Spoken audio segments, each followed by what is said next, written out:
Hey everybody, this is Betsy Mishu with Inspiritus. Welcome to our volunteer training. We are recording this with a couple people online with us here today to kind of do the second part of our orientation and training. I'm going to share my screen right now so that you can see our slideshow. This is for anyone that has already gone through the orientation process. You know who Inspiritus is and what we do, all the services that we provide to our clients, and you're familiar with the refugee process and who our clients have been in Birmingham and across Inspiritus. So we want to give you just a quick overview of the training and what we're looking forward to today to get you involved and volunteer. Most of you are familiar, but I'm going to put my screen down here so hopefully we can see a good bit. Most of you are familiar with the volunteer process, but we'll just go over it really quickly. It's a 1, 2, 3. You register as a volunteer through our Better Impact system, which is where we can communicate and we can log all of our hours for volunteering. You make a donation so that we can run you through the first choice background check screening, and then you attend a training, and that is this training here. One of the first things that we like to talk about when we discuss training for our volunteers and for our clients at Inspiritus is developing a sense of cultural sensitivity and competency. We understand that people are coming from different cultures, and we want you to be sensitive to that, to understand the value that they bring to our community, and understand and seek to understand their culture. And we also want to be aware of male and female roles, the dress, to be able to dress appropriately for their culture standards. We know that this is going to be an immersion into U.S. culture very quickly, but we would like to make them as comfortable as possible in this process. We do have a no proselytizing statute here at Inspiritus. We believe in loving people, not necessarily loving them to Jesus. We are fine if that happens. We are a faith-based organization, but our main goal is loving people. And we understand that if you, as an individual or as a group, come with a reason behind your wanting to share love and to meet the needs of others, the last thing we want to do is tell you that reasoning is not valid. We want to do the same thing with our clients. They have made their way all the way from their home to ours. They have been sustained by their faith and by their cultural values and their heritage. And we want to make sure that this is a welcoming place for them in totality to become a part of this community. We also ask that you avoid asking about their story from the initial point of contact. If you are developing a relationship with our clients, you will, I guarantee you, hear the good, the bad, and the ugly. You will be told stories. You will be invited into their world. But one of the things that we try to avoid at the beginning is launching right into that and asking those questions. We are not trained mental health care professionals. Most of you probably aren't either. And with the trauma that our clients have been through, it's very easy to trigger something that could lead to, just anything from an emotional response to a triggering situation with mental health issues. So we just ask that you let them come to you with those questions. There are always so many ways to get to know them, asking them about their culture, asking them if they've ever been to Walmart before, if they celebrate, what holidays they celebrate. So I think there's so many other questions that we can ask without going straight into their situation and what brought them here to the U.S. We have a lot of cultural resources. The Cultural Orientation Resource Center is a huge one, but we have lots of videos and lots of training that we can give to you. So if you have any questions about learning more about the culture, where the refugees are coming from, or how to um, be more sensitive to who they are, I think it's great to reach out, and we can get you those resources. One of the biggest things that you will encounter is communication, the communication barrier. So we just have a few tips. Pay attention to, like I said, the male female etiquette, the elder peer etiquette, meanings of gestures and how people communicate. Become aware of our own culture assumptions about things like eye contact and touching. I think in the South, we're very much known for our warm welcomes. That can be anything from handshakes, and I think COVID has done a number on us.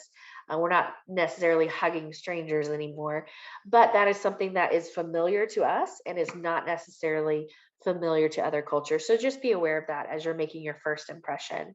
Um, Pausing between words, speaking in full sentences, repeating words, gesturing, that's all very helpful in communication to someone from a with English not being their first language. We do ask that if you are using children to interpret, that you're very careful about what you speak about in front of them. It can be very easy if the child is the one that speaks English and speaks it very well and is offering those services, but we just want you to be aware of the type of conversations that you're having in front of children. Um, we had a care team introduced this past week, and we realized that it was helpful to write our names down. We had said it by the time we sat down at the table for tea, we had said our names 3 or 4 times, introducing ourselves, but it's different when you see it written down. And so it was helpful. I just grabbed a piece of paper and a pen, I wrote my name down, and I let everyone in the family see it. That made a big difference, and they were comfortable pronouncing my name moving forward. And so our care team did that as well, and it was very helpful. So come up with creative ways to show who you are, draw pictures, and Google Translate is one of our biggest allies. So use that. It currently has Pashto. It does not have Dari, but there are quite a few apps that are able to be used to help communicate. So, who is a volunteer? What are we looking for, and what is your role with Inspiritus? I put together this list. I think this is one of the most kind of comprehensive lists that I could come up with when I thought, what do I want volunteers to know? What I want you to be able to hold on to. So, volunteers' primary role is relational. We have so many tasks that we need help with, driving people to the grocery store. We are doing a house move in. We need furniture moving help. We need bedding. We're short one set of dishes. So there's always going to be asks for tangible items. But a volunteer's primary role is relational, and especially on a care team. We work better together. So that kind of triangle of Inspiritus, volunteers, and clients, that is very helpful to maintain that communication. We can't be involved in everything. Just the same as volunteers don't, this isn't your life. This is a volunteer experience. But anything that we can to work, anything we can do to work together is so beneficial and really, really helps the team aspect of our clients, our staff, and our volunteers. Number three is kind of that one that I want you to have in the back of your mind at all times when you're volunteering. Self-sufficiency is our goal for our clients. Our Inspiritus motto is from surviving to thriving. So if you keep that in your mind, we always want to promote self-sufficiency. If you have a question about what to do with your care team, about if a donation is too much, how you should approach something, always think about self-sufficiency. That's what we're aiming for, and that is the most helpful question that you can ask, is how can I help them become more self-sufficient? Of course, we assume everything is confidential until you're given permission. And then we want to make sure that we are tracking all of our hours, mileage, and donations, and we'll get into that soon. So the role of a care team is again, to be relational, to be in relationship with our clients. We have currently 57 clients that have come into Alabama from the Birmingham area. We have 4 full-time staff and only 1 case manager. We have specific roles and duties, but for the most part, the case manager is in charge of getting them the required documentation and making sure that they have housing and that all of their physical needs and emotional needs are met. And that is such a difficult process for someone to do on that 1 to 40 or 50 ratio. So what we do is try and empower volunteers to step up and to be a part of that. Relationally, you would be shocked how much it helps the entire process for someone to have someone just to talk to. And so the main role of a care team member is relationship, answering questions, encouraging mental health and morale, providing community orientation and outings, letting them know what is Birmingham, what does Birmingham have to offer. If you're going to the zoo and you can invite them along, I think that's one more way for them to get to know our community. It definitely helps with conversational English, and that is something most of our clients are struggling with. So, you going over, having a cup of tea, even if no one really understands each other, they are practicing with you in an environment that they know is safe, and they're not going to be judged for who they are and the languages that they speak, and that is a safe place for them. I've heard of people labeling apartments, asking if they can label, dresser and cup, microwave, oven, TV, and let people just see those words in English over and over again, day to day.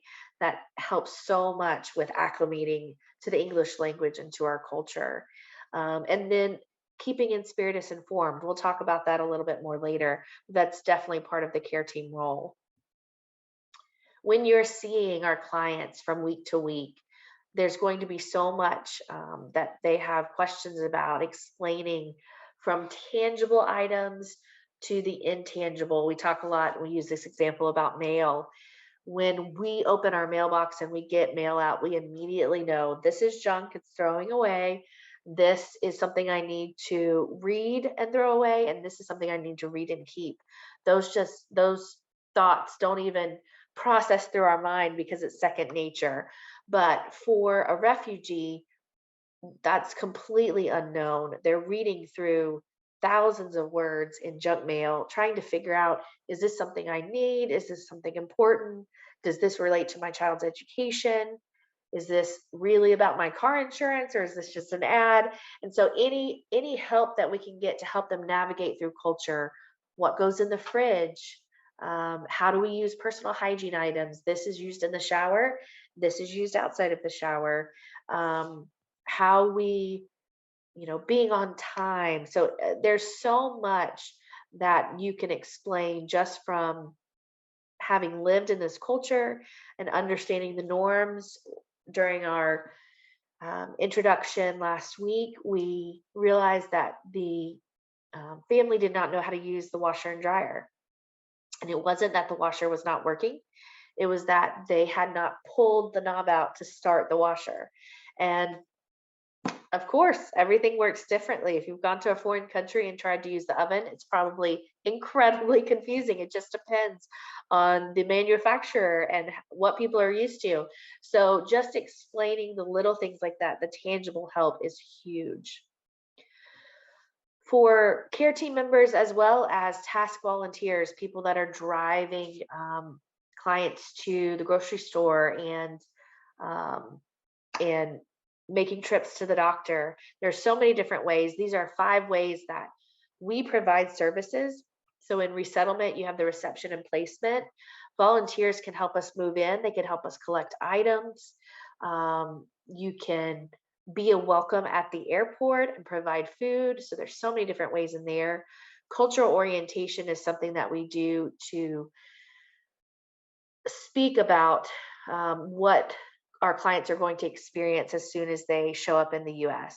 So everything from, what does school orientation look like? What does our medical system look like? What is the difference in a Publix, a Walmart, and a gas station as far as getting food? What will the cost differences be? That is something that we teach as Inspiritus staff, and we would greatly love to have volunteers be a part of that, help us explain, and even teach it if you're interested. It's not rocket science. It is just acclimating to the culture. So you get the idea. There's so many different ways to be involved in employment if you know people with jobs, if you're an employer yourself, if you have connections, and our matching grant program, there are plenty of ways to get involved there. So there's just so many opportunities to volunteer and to be a part, whether you're on a care team or not. So I want to just again reiterate how your primary role is relational, and we are all better when we work as a team together and collaborate. So I know this can be kind of small. I just want to make sure y'all can read it. It's um, utilize the team approach, work in collaboration with Inspiritus staff, volunteers, and refugee clients. Encourage the refugees to talk to the case manager about anything that they are experiencing. This is huge because we need to be kept in the loop so that we know what's going on in their lives. We can lay eyes on them every so often, but you will be seeing them and communicating with them a lot more. I guarantee it. And be an advocate for Inspiritus. The more you can circle back and let them know this is a service that should be provided by Inspiritus. We're not perfect. We will miss some things, especially with the volume of Afghan allies that we've seen come in. So it's always helpful. Reach out. Say, I encourage them to talk to you, but I just wanted to make sure that they are getting what they need when it comes to ESOL. That's a huge help for us because it reminds us to circle back, make sure that they are getting what they need, and advocate for each other. We don't ask that you report back as a volunteer with everything. Of course, that would be too much information. We just want you to report back when there are specific instances that you think we need to know about. If you see a financial hardship, and they're talking about not being able to afford food or not being able to go anywhere, we need to know. We need to know if that is them holding money back to send home, and they do actually have finances, and we need to communicate about how to best use those finances.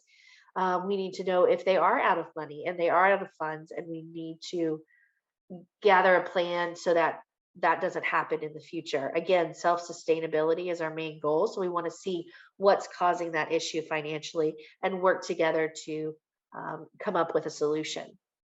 If there are any safety concerns, if there are any mental health or health concerns that you see, please keep us posted. That only helps the client even more.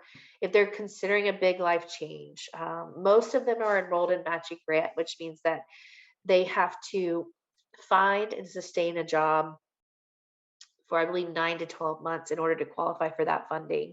It's a huge help to have that funding. And we've seen that people will leave jobs over a miscommunication due to language. So it's one of those things where if we can hop in, if you let us know that there's an issue and we can hop in and help with that, then we could possibly prevent something from happening, which would take away their funding. And of course, any abuse or neglect. We are now mandated reporters for any suspicion of child abuse or neglect. And if you would like to do some training on that, I have that as well.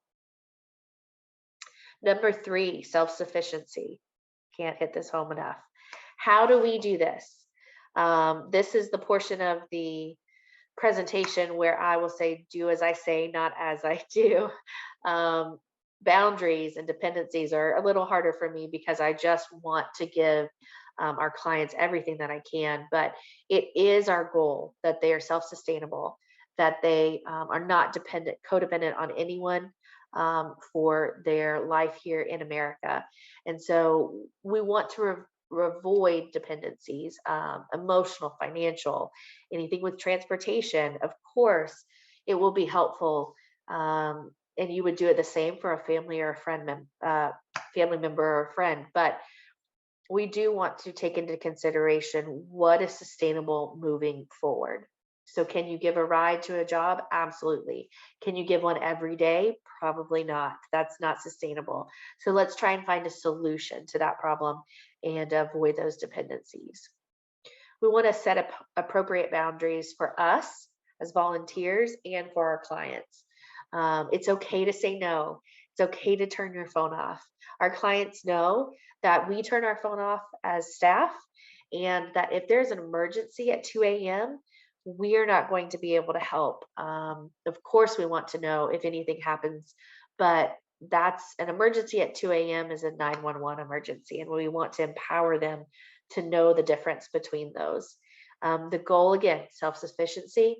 So we ask that our care teams and our volunteers not give money directly to clients, only through Inspiritus. If you see a need, please let us know, and please let us make sure that we are making sure that it is a need and that we know of it so that we can help them moving forward. I think we're all familiar with the whole teach a person to fish. So just talking through self-sustainability with jobs, with transportation, with relationships. And then remember that there's always two sides to every story. I think that goes with working together as a team and reporting everything to Inspiritus, and helping us sustain that relationship by pointing them back to us for their case management help. But that's not only for our clients, that's for us as volunteers, right? We want to set those boundaries. We want to have realistic expectations. And at the end of this, if our clients are self-sustainable, they may move on. They may physically move on to a different state or a different area, and they may just emotionally and relationally move on to where they don't need us holding their hand as they walk through their first steps of life here. And that's okay. That means they've made it and they've done what they need to do. So number 4, assume everything is confidential. We just want to make sure that, especially with our Afghan allies, we are providing confidentiality for them in relationship to their information, their phone numbers, their location, and their families. So many of our clients here in Birmingham have left their families behind in Afghanistan. I don't believe that they are in immediate danger. And, we've confirmed that with quite a few of them, but it is something where you're not looking to plaster your face on social media. You're not wanting people to know where you are. And so we need to respect that as friends of theirs, as volunteers, and not put anything out on social media. Don't share information about where they live with a prayer chain or a group email. This is confidential information unless they state that it's okay to share it, and definitely with anything related to HIPAA and medical information. So lastly, your volunteer hours, your mileage, and your donations in kind. I want to speak to matching grant a little bit here because it is the main reason that we kind of emphasize this so much. It's not necessarily because Inspiritus wants to look good having volunteer hours and having people help. It's because it means so much to our clients that people do volunteer, that they do give, and then it tangibly means finances for all of our clients and for clients that are coming into Birmingham in the future. Your hours, every hour that you donate is valued at $25.15. That is money that goes into the hands of our clients and allows them to get funding from the government. Your miles are valuated at 58 cents a mile. So every time you drive to see your care team, that counts. Every time you come to the office for an orientation, that counts. And then, so yes, matching grant does double anything that you give in financial assistance to Inspiritus for our refugees or in donations in kind. So if you donate a sofa or an end table or a lamp, that all counts and you can mark that down in better impact. I will be putting together a video. We are actually changing our process for counting hours in better impact. It's, I think, going to impact us more than it will our volunteers, but I will be putting together kind of a video how-to of how to do that moving forward, so that if anyone has questions, you can watch that and it'll help you count for your hours and your time. But I just want to say we could not do this without our volunteers. You are so important to our clients and to us, and we're so grateful for just taking your time today to watch this video. I hope it's been helpful